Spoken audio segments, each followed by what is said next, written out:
All right. Okay. Are we live? Let me check whether we are live. Okay. All right. Okay. Hi, everyone. Welcome back to another episode of the Fit Life Show with us from Pure Fit. All right. So my name is Saudi. And I'm Bernie. Hello. Okay. So today we are actually going to talk about how to overcome overeating, right? Okay. So, basically Christmas is coming. For some of you who celebrate Thanksgiving, it's just passed. But generally, even though, with the COVID situation, I know that, and we know that end of the year is traditionally a time where people get together, we have gatherings and parties and whatnot. So actually, I thought that it'll be great for us to bring out this topic today, right? Okay, because a lot of you who are, already embarking on some sort of a weight management journey or fitness journey, and then you're a little bit concerned about, how you're going to navigate this period, right? Okay. So if you're here with us, please let us know in the comments, so that say hi, all right, so that we know you're here. Okay, and we're gonna get started. But before we go to the slides, right? I actually prepared some slides today. I just want to share a little bit of a personal experience. Okay, so myself and Bernie, right, we are very, very different. All right, we're very, very different. In fact, today we're actually going to talk about how the brain actually literally controls how much you eat. All right, okay. So later on, as we go through the slides, right, it's very, very obvious that my brain functions very, very differently from my brain. Yeah, from Bernie's brain. Okay, so you always hear people who talk about live to eat and eat to live, so to speak, right? Okay, so I am definitely the live to eat kind of person, and so not exactly the most helpful when it comes to weight management in that sense. But having said that, today, like I said, we are going to learn, even though our brain may be wired differently, even though our genetics may be as a disadvantage, we can actually control our environment such that we can, make it work for us. Unlike people like Bernie, who kind of don't really need to do anything and then it just kind of happen, right? Okay, but for people like myself and some of you, you may actually need to put in a bit more effort before we can achieve the results we want. All right. Okay, so shall we start? Yeah, sure. Okay, so today, right, it is really inspired by this book that I have just read. Okay, and it's called The Hungry Brain. All right. Okay, so it's written by Dr. Guyenet. Yeah. Okay. So I actually Bernie was the one who found the book first. She heard about it in Joe Rogan. No, not Joe Rogan. Another guy that I follow, like Jeff Nipat. So he had a session with this gentleman called Stephan Guyenet. So and then they talk about his book, The Hungry Brain. Yeah. Okay. So if any of you have read this book before, please let us know in the comments. Okay. If not, we are actually going to do like a little summary of what the brain talk about. And I really, really like what he has presented in the book, because it is, for one, scientific. All right. There's a lot of research. He himself is actually a neurobiologist, I think. Yeah. Right. He studies the brain. So he studies the brain, and then he was able to kind of relate how the brain functions when it comes to food. Okay, this is very important because we know nowadays there's a lot of information out there, right? Whether you should follow keto, whether you should eat is carbs evils, blah blah blah, all this, right?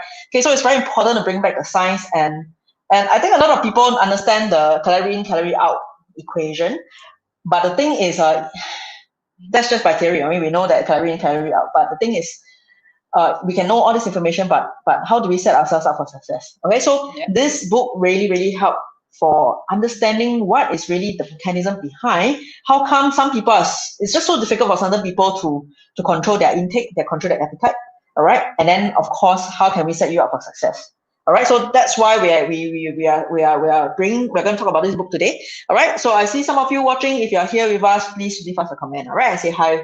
Okay, so let's go straight into our first slide. Okay, so basically, all right, very simply, our brain is receiving cues all the time. All right, we're receiving cues all the time. Whether it's sunny, it's cold, we see food. Basically, our brain is just constantly taking in information from around us. All right, okay. And then once it gets to the brain, right, there is two kind of processes going on. One are the conscious ones, and one are the unconscious ones. Okay, and all this, right, will lead to the output, so to speak. And the output, for the purpose, the context of what we're going to talk about, will be your appetite and your eating behavior. All right. Unfortunately, right, as much as we like to tell ourselves, yeah, I'm going to eat healthy, I will be, I will make conscious choices, good choices, all this, right? Unfortunately, a lot of times by the time we make a choice, actually, our brain, right, has already made a choice. And this choice is actually driven by the unconscious processes more than the conscious processes. Okay, so yeah, it's almost like it sounds a bit grim because like, oh, there's nothing I can do about it because my brain already decided what it wants to do, right? Okay. However, the good thing to know is that actually, because a lot of these processes is actually learned. I mean, okay, so you have an input, you have the process and the output, right? These are actually all learned behavior.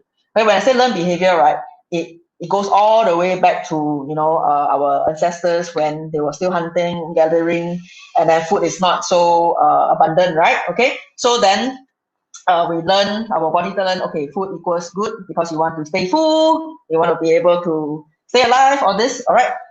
Okay, that's really the fundamental. But of course, our own personal experiences, how we have interacted with food, that also leads to all these unconscious processes. Okay, and all this will lead to the output on how our appetite and our eating behavior turns out. Yeah, and I think as you were talking about that, right? Like I was thinking, you're talking about like our ancestors when they're hunter and gatherers. What struck me was that at that point in time, they really needed to work for their food. They either had to chase down an animal or like, go out there and, spend the day, gathering stuff or growing their stuff or whatever, right?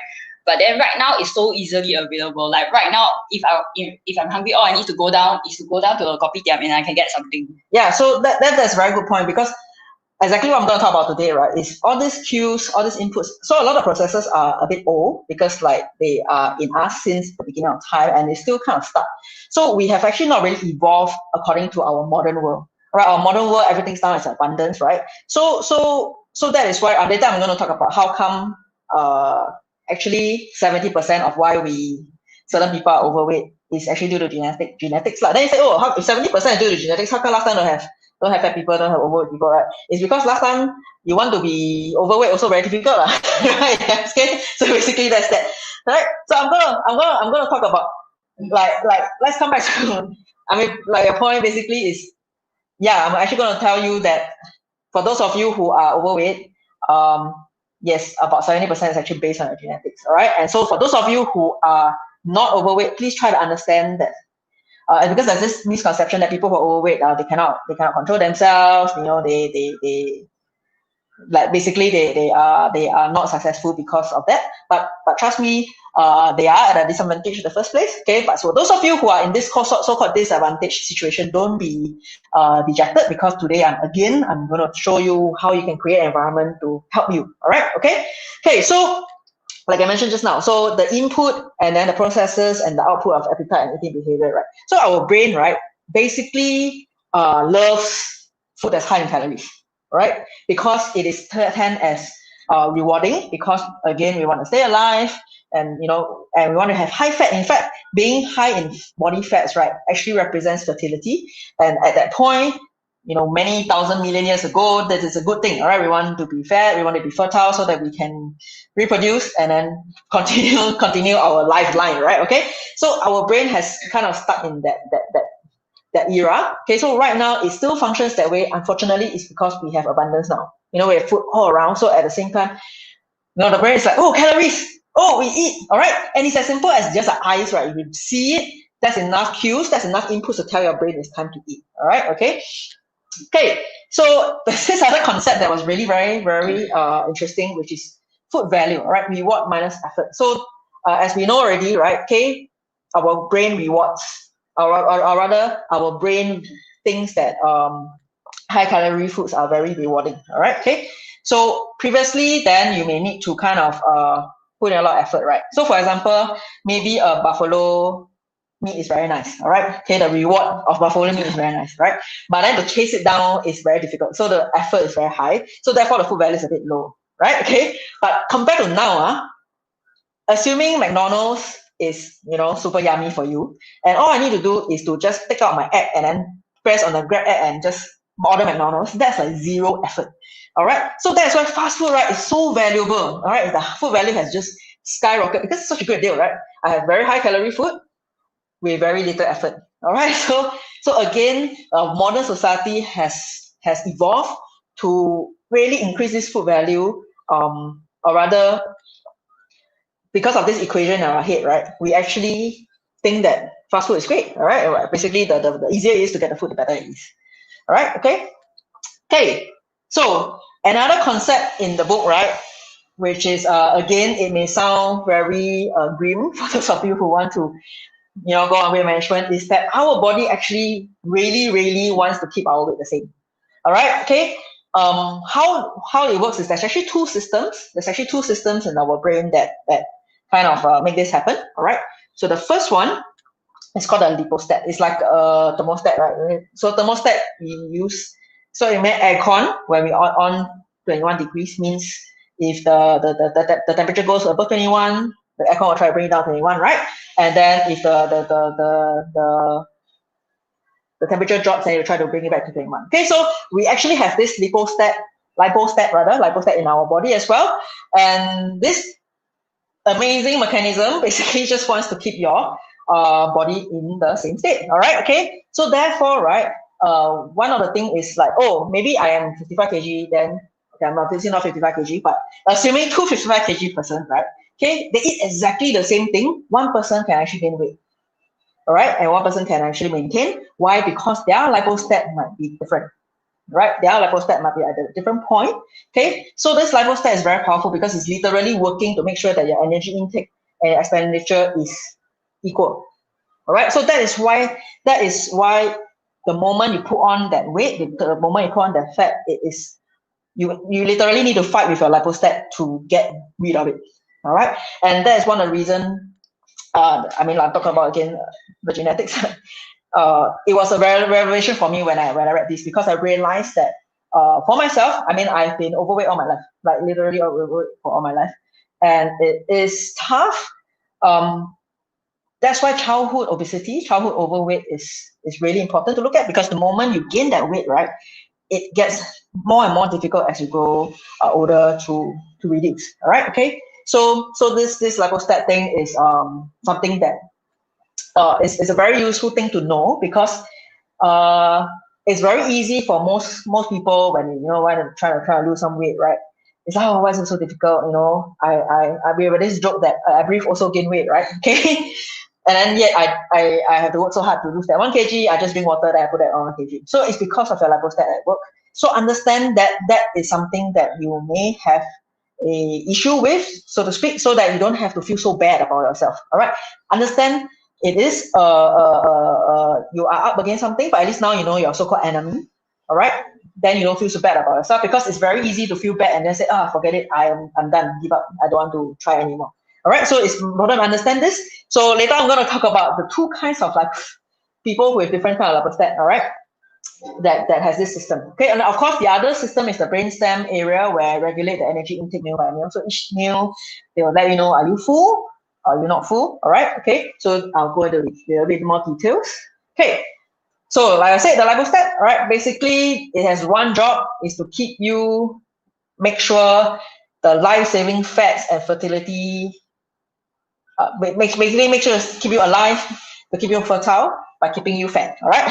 Okay, so that is job, and it just really try to keep you in this equilibrium. So in the event like you want to lower your calorie intake, right, your brain actually will tell you not to move so much, right? Because say, hello, okay, I'm eating less, so please don't move so much because I want to keep balance. All right. Okay, so your brain actually gets into that mode. And yeah, so it's of course that's the science behind it, but that's the theory behind it, but practically we can actually try to overcome that, right? But understand this is what's happening. All right, okay. And then of course the brainstem, it literally regulates the food intake, right? It comes back to your gut, so you get the information from your stomach when you eat. Then the brainstem will know, oh, hey, am I full already? I should stop eating. We're done, so we should stop consuming. All right, okay. Okay, so like I mentioned just now, unfortunately, the genetics, right, our personal genetics actually contribute to 70% of how much we weigh. All right, then the question is again, well, if that's the case, how come last time olden times, ancient times, we don't have overweight people? Because again, they may be more genetically inclined already, right? Except that they don't have McDonald's downstairs, they actually have to run after their food or they have to work for their food. All right, so genetically they are already predisposed. It's just that the environment wasn't conducive compared to now. Now, a lot of us walking around still have this genetic predisposition to gain weight very quickly.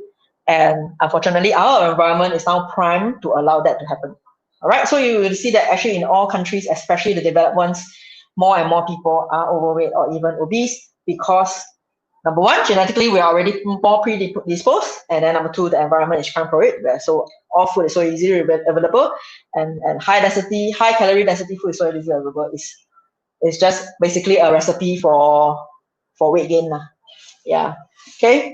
Yeah, so you know, as you were talking about it, I was just thinking. So actually, right, in terms of our brains, you know, it hasn't really evolved as quickly as our environment, which is right now what the challenge is, the increased challenge, because you know, like our subconscious minds and you know, like all the processes that happen within biologically and in our brains, right?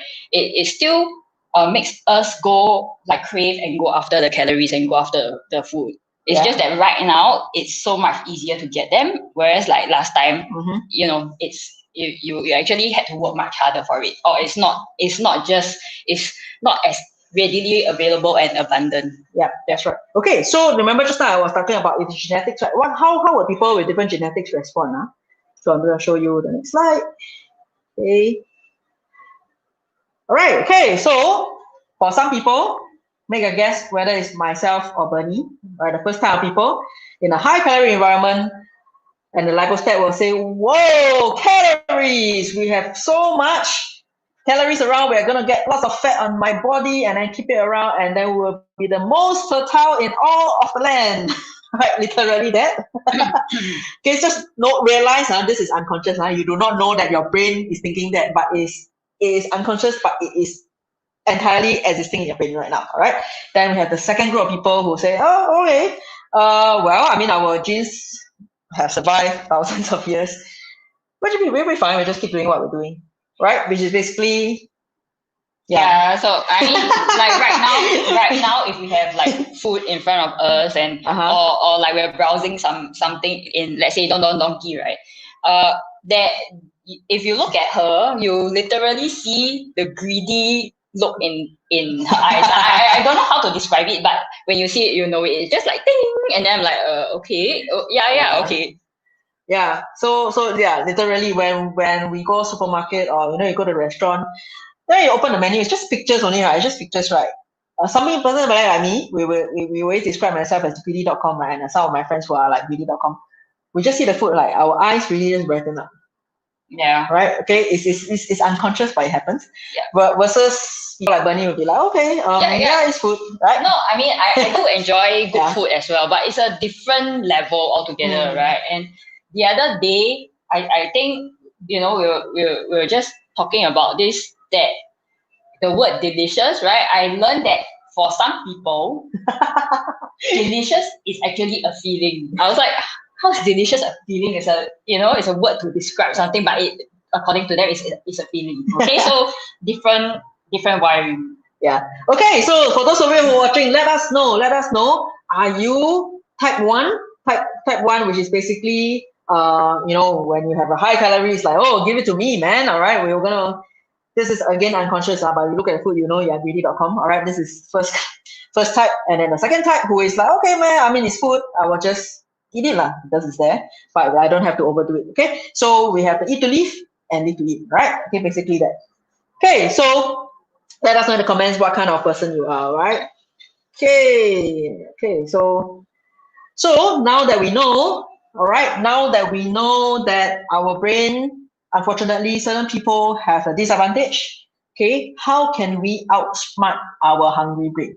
Okay, how can we outsmart our brain? So I'm going to go through 6 ways to go through that. And for each way, right, there are actually some research from the book, from the Hungry Brain book, that supports why you should do certain things. All right, okay. So the very first one, okay, as we already know, just now we mentioned, how come in the olden days we may have people who are also genetically predisposed to be fat, right, or overweight? How come they're not? It's because their environment didn't allow that to happen.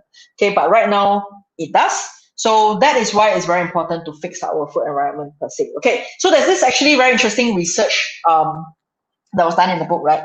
Okay, this group of scientists for the longest time they were trying to figure out how to make people eat a lot, right? Okay, so they even give money, they try all kinds of reward to make people eat a lot. But the subjects, right, in the experiment, they will, even if given money all this, right, after a while they'll feel very like terrible.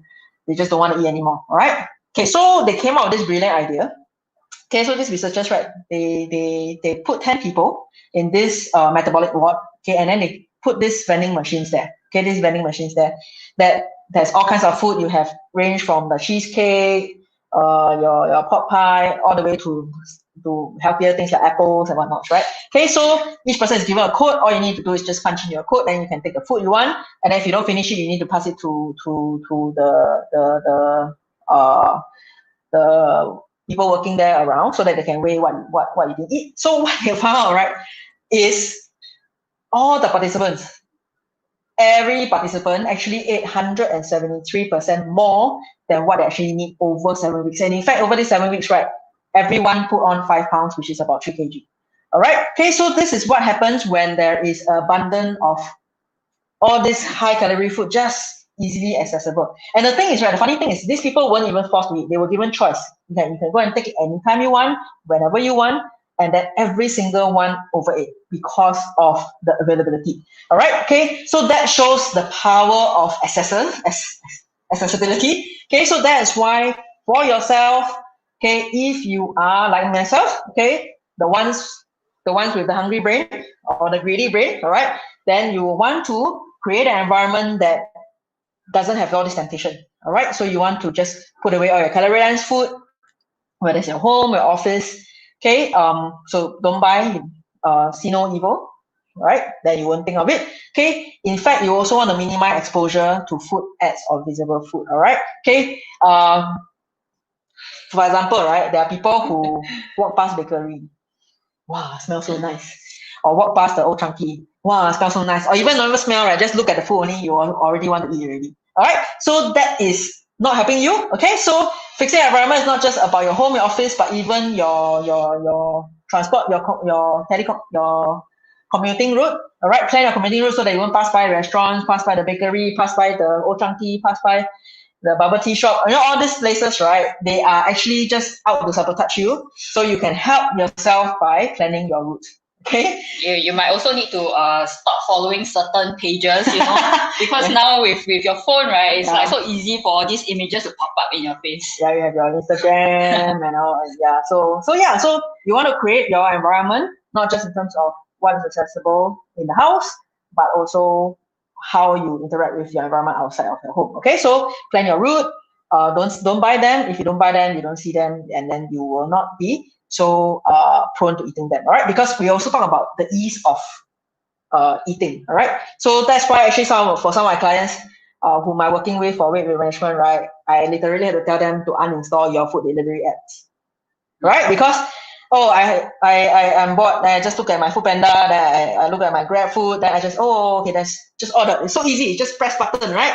Okay, but if I uninstall it and I say, okay, I suddenly feel like I want to eat a cheeseburger, then I think, I need to wear my clothes, change my shoes, walk to the nearest McDonald's, which is 10 minutes away, then there's less chance that you will actually do it. All right, so that is really one of the ways you can create an environment to help yourself. All right, okay. Okay, so that is the first way, which is to fix your food environment. Okay, number 2 is manage your appetite. Okay, so this one, it may sound a little bit sad for some of you. I think for people who value very flavorful food, very robust flavors, you may feel a bit sad, but actually don't have to, because what I'm going to say here, right, is not saying that you should eat yucky food. All right. I know a lot of people say, oh, healthy food cannot be yummy. I would say, yeah, healthy food can be yummy per se, but they may not be as flavorful. All right. So to manage appetite, right, one of the ways actually to eat moderately palatable. Okay. So for example, right, if you really like all this super flavorful like laksa, chicken rice, I guess mala sangkor now is one of the favorite. Okay. So we want to reduce all this very, very flavorful food and let's eat more palatable, moderately palatable food. All right. It can actually really help to manage your appetite as well. Okay. So this research that was done in this book, right? Of course, this is a extreme lah. This is extreme where the participants actually got all their calories and nutrients in this blend liquid. All right. Okay. So for normal weight people, they will consume the right number, and then the obese participants, they were actually given they can take however much they want. All right, they can take as much liquid as they want, but they actually end up with 300 calories less per day. Okay, so effectively they actually consumed 300 calories less, but they didn't feel hungry. All right, and they actually lost about 1 pound a day, which is almost like half a kg a day. Okay, so that is why you will want to shift to less flavorful, so to speak. Okay, but when we say less flavorful, right, I think it's a matter of perspective. All right, because right nowadays for packaged foods, a lot of they're high sugar, high fats. All right, so these two, they are the ones that these are the ones that really just make your appetite bigger. All right, so what you want to do is just stick to whole foods. All right, so natural foods. Okay, don't add the sugar, don't add the extra oil, and then not too much salt as well. Okay, so just go with natural flavors. It can be very tasty as well, really, to be honest. It can be very, very tasty as well.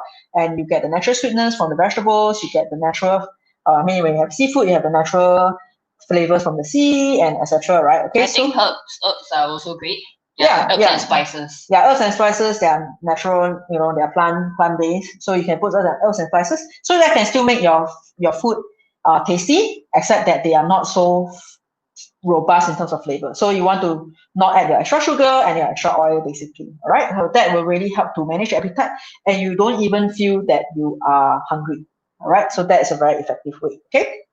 So don't worry. I'm not asking you to go all the way to drink some blend liquid. Okay. You don't have to torture yourself like that, but really just go with the whole foods, the natural food, without the added sugar and the fats. All right, and the sodium as well. Okay.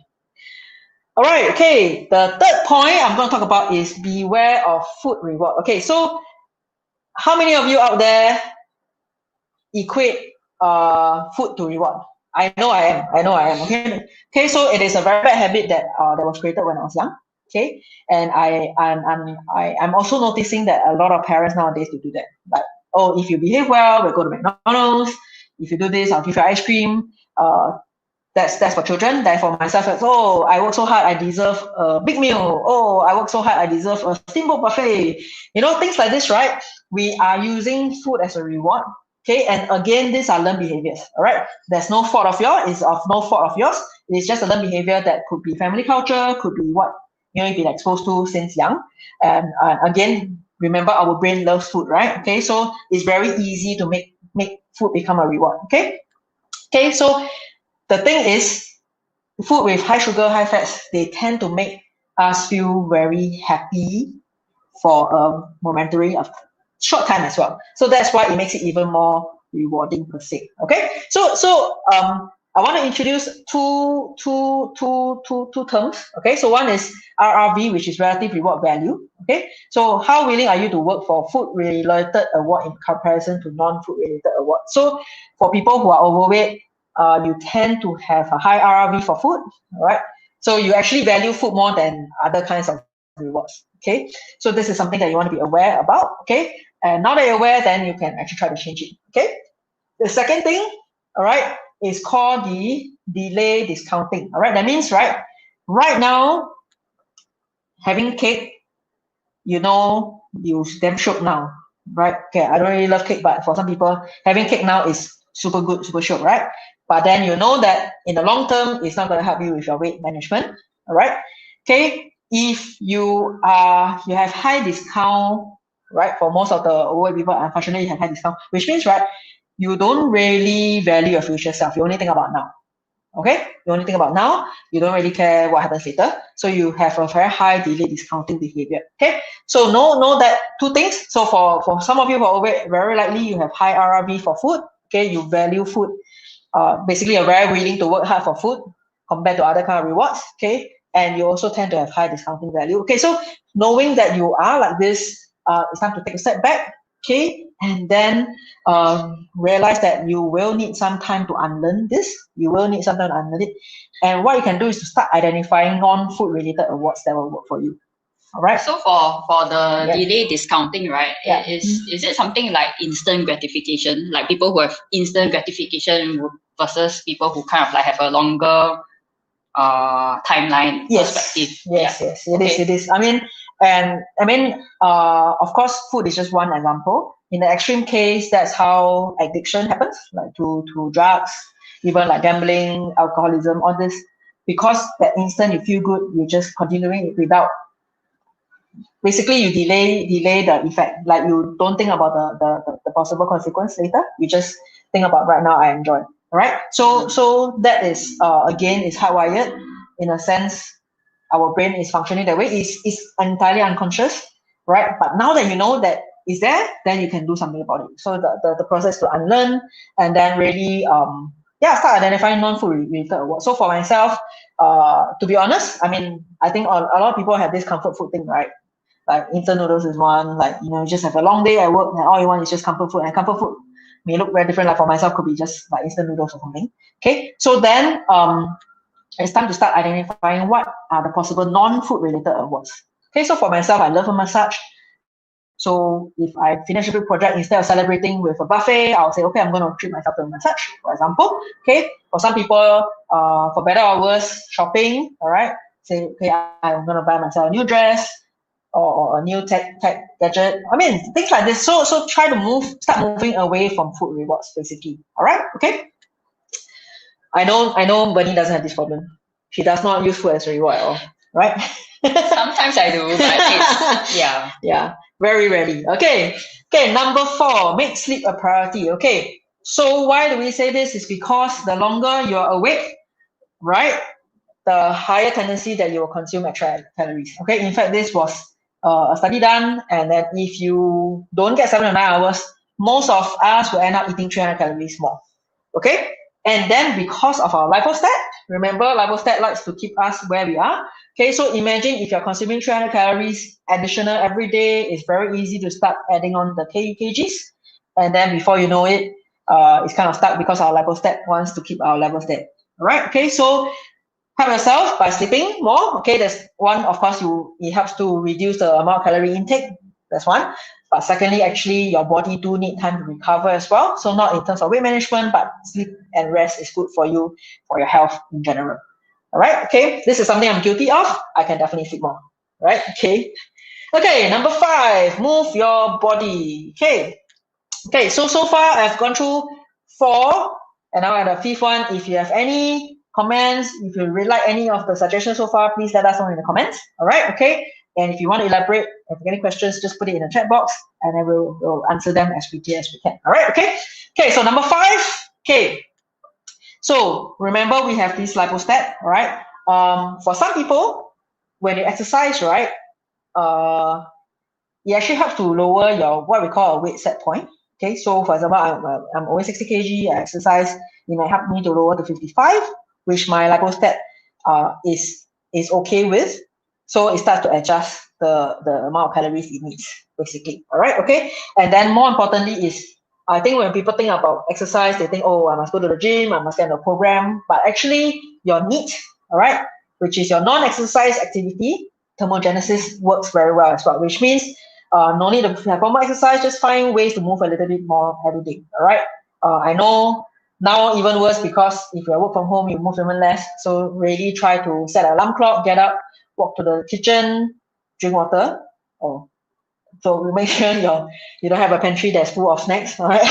When you do that, okay, because you have a fixed food environment already. So just walk around, and then make an effort to walk to places take the steps.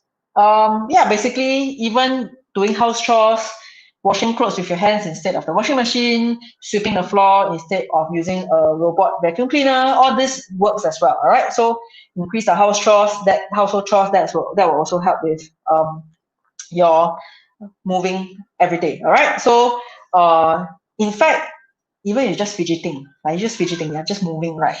Okay, that helps also. Okay, it does help. So don't underestimate every single movement. All right. Okay. So last one of the day.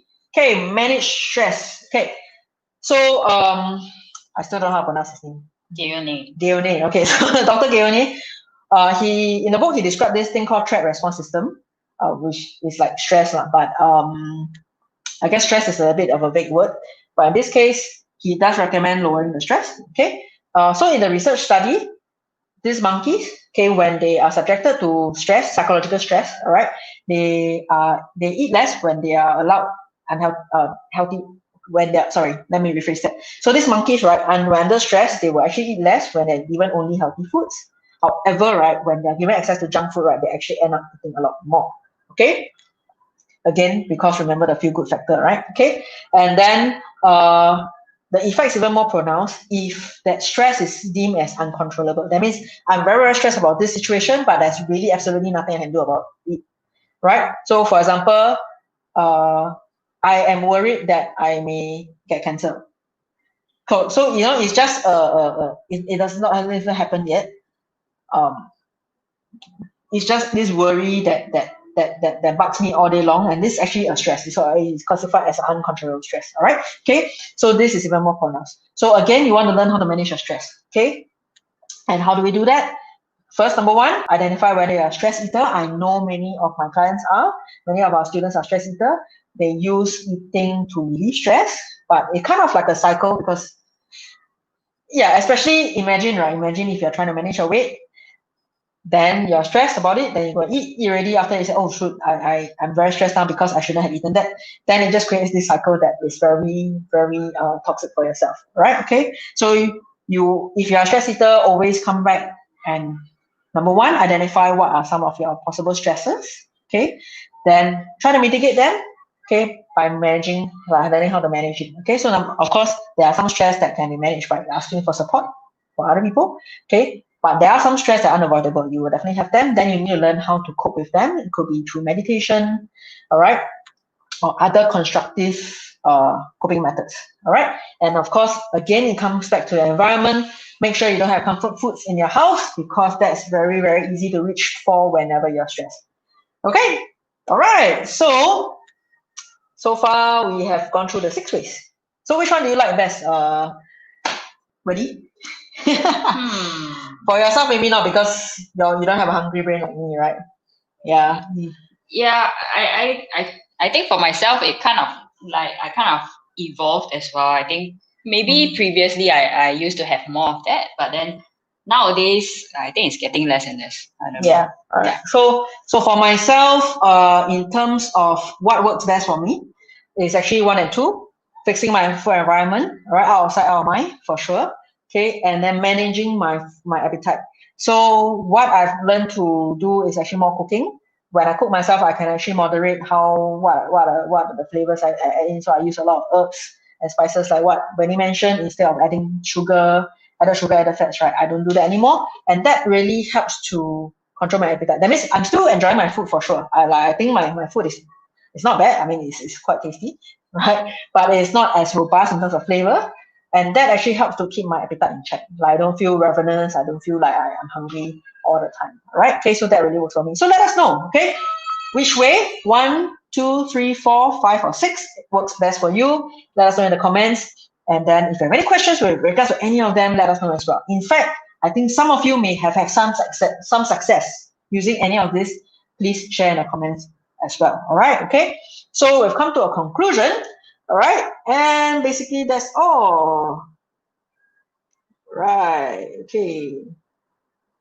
Let me just put it out. Okay, so I hope you have enjoyed what we have gone through today. Okay, basically we mentioned that pretty much for me, the book has really been very helpful for myself because, like I said, I've actually struggled with weight management all my life. Like I've been overweight.